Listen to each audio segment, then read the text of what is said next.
ఈ అలేఖ్య టిపికల్స్ అక్క చెల్లెలు ముగ్గురు గూడా ఫ్రీగా ఉన్నప్పుడు ఈ కాంట్రోవర్సీస్ అన్నీ అయిపోయి, డిశ్చార్జ్ అయిపోయి, పచ్చళ్ళు అమ్ముకోవడం అది జరుగుతుండగా, ఖాళీ ఏమన్నా దొరికితే ఫ్యూచర్‌లో ఒక పుస్తకం రాయొచ్చు. లేదా ఒక పెద్ద వీడియో జేయొచ్చు. ముగ్గురు కలిసి ఓ 2 గంటల వీడియో. ఏంటంటే గోటితో పోయేదాన్ని గొడ్డల్దాకా తెచ్చుకోవడం ఎలా అని చాలా క్లియర్ కట్‌గా రాయొచ్చు. వాళ్ళ పట్ల జరుగుతున్నటువంటి హెరాస్మెంట్‌కి గాని, దానికి నేను పూర్తిగా వ్యతిరేకం. వాళ్ళ మీద జరుగుతున్నటువంటి మీమ్స్ ఓకే.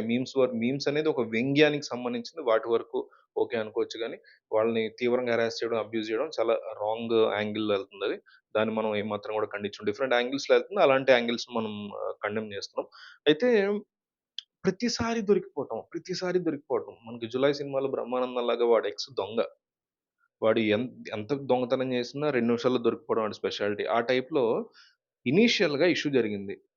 తప్పు చేశాం. నేనే ఉన్నా. రేపొద్దున నేనేదో తప్పు చేశా. వీడియో ముందుకొచ్చి ఆడియన్స్ సంబంధించిందయితే, సబ్‌స్క్రైబర్స్ సంబంధించిందయితే, నేనిలా చేశాను తప్పు నన్ను క్షమించండి అని చెప్తే దానివల్ల ఏమవుద్ది? నా ఇగో హర్ట్ అవుద్ది. ఇగో అనేది పెద్ద అది ఎప్పుడు హర్ట్ అవుద్దని చూసుకోవాలి. హర్ట్ అవ్వడమే మంచిది ఇగో ఎప్పుడు. అంతకు మించి ఏమవ్వదు కదా! అది చేసేస్తే అయిపోయేది. ఎవరో సబ్‌స్క్రైబర్ తప్పుగా మాట్లాడాడో, కరెక్ట్‌గా మాట్లాడాడో, అంతకుముందు మెసేజ్‌లు వాడు డిలీట్ చేసాడో ఏదైనా జరిగుండొచ్చు.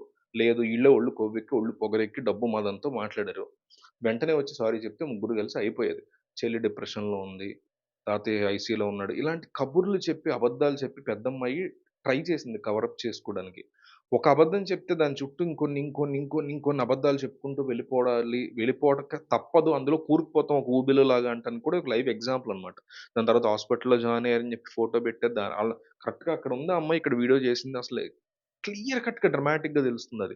నిజమే అనుకుంటే కూడా డెఫినైట్‌లీ బాధే అలా అవ్వకూడదు. ఏ ఆడపిల్లకి, ఏ మగ పిల్లోడికి ఎవ్వరికీ అట్లా అవ్వకూడదు. సోషల్ మీడియా హెరాస్మెంట్ వల్ల వాళ్ళకట్లా నిజంగా జరుగుంటే చాలా బాధాకరమైనటువంటి విషయం. మనం ఏమాత్రం కూడా అట్లా జరగకూడదని కోరుకుందాం. అయితే ఆ వీడియోలో గూడా చాలా క్లియర్‌గా బ్రెత్‌లెస్‌నెస్సో అని మొత్తుకుంటుంది. అంటే ఊపిరి అందట్లేదు ఆ అమ్మాయి. ఇప్పటికి ఊపిరి అందట్లేదు ఆ అమ్మాయికని 10 సార్లు మొత్తుకుంది ఆ వీడియోలో. ఆ వీడియోలో కనీసం ఆక్సిజన్ మాస్క్ కూడా పెట్టలేదు. కనీసం ఇలా చెప్పబోతున్నాను గదా! ఎవడన్నా అడుగుతాడేమో అని పెట్టినా బావుండేది. ఈ రోజుల్లో ఒక విషయం గుర్తుపెట్టుకోవాలి. ఒక ట్రైలర్ వచ్చిందంటే దాన్ని 0.025 స్పీడ్‌లో పెట్టి సెకండ్‌కి మధ్య వచ్చే ఆ గ్యాప్‌లో గూడా ఫ్రాక్షన్ ఆఫ్ సెకండ్‌లో కూడా ప్రతి ఇన్సిడెంట్‌ని మనోళ్ళు అబ్జర్వ్ చేసి దాని మీద వీడియోలు చేసి దొబ్బుతున్నారు యూట్యూబ్‌లో. అంటే అలాంటిది ఒక నార్మల్ వీడియో మనం పర్సనల్ వీడియో అంటే మన సినిమా గాకుండా non cinematic lively videos, natural videos వదులుతున్నప్పుడైనా జాగ్రత్తగా ఉండకపోతే ఎట్లా? ఇవన్నీ పక్కన పెట్టేస్తే ఫస్ట్ వీడియో చేసినప్పుడు గాని, హాస్పిటల్‌లో వీడియో అప్పుడు గాని, ఆ అమ్మాయి చేతికి గోరింటాకు లేదంటయ్య. ఇది నేనైతే అబ్జర్వ్ చేయాలా జనాలు చేసి చెప్తున్నారు. అందువల్ల అది ఇప్పుడు కాంట్రోవర్సీ అయింది. గోరింటాకు కాంట్రోవర్సీ అని పెట్టాను. చేతికి గోరింటాకు లేదంట. తర్వాత ఇంకో వీడియో మూడోదో, నాలుగోదో వీడియోకి ఆ అమ్మాయి చేతికి గోరింటాకొచ్చిందంట. చెల్లి ఓ పక్క హాస్పిటల్‌లో పడి కొట్టుమిట్టాడుతుంటే ప్రాణభయంతో ఇలాంటి పరిస్థితిలో ఉంటే, "నువ్వు చేతికి గోరింటాకు ఎట్లా పెట్టుకుంటావు?" అంటే, "నువ్వు ఆడేది మొత్తం డ్రామా" అని ఒక బిగ్గెస్ట్ ఎలిగేషన్ ఆళ్ళ మీద వస్తుంది. కర్మేంటంటే దరిద్రం ఏంటంటే తప్పదు. ఇప్పుడు దానికి కూడా సమాధానం చెప్పుకోవాలి. ఆబ్వియస్‌లీ ఎవరికైనా వస్తది ఆ డౌట్. అబ్జర్వ్ చేయకపోతే ఓకే. ఎవడో అబ్జర్వ్ చేసి చెప్తే నేను కూడా చూసా. ముందు వీడియోస్‌కి ఎక్కడ లేదు ఆ పిల్లకి. సడెన్‌గా పెట్టుకుంది. మధ్యలో ఏదైనా పెళ్ళికెళ్ళిందా? ఏదైనా మీ అన్నయ్య ఫంక్షన్ జరిగిందా? సర్లే బోర్ కొడుతుంది ఇంట్లో ఈ పచ్చళ్ళ కార్యక్రమం కొన్నాళ్ళు పాజ్ చేశాం గదా! అని ముచ్చటగా పెట్టుకుందా. తప్పేం కాదది.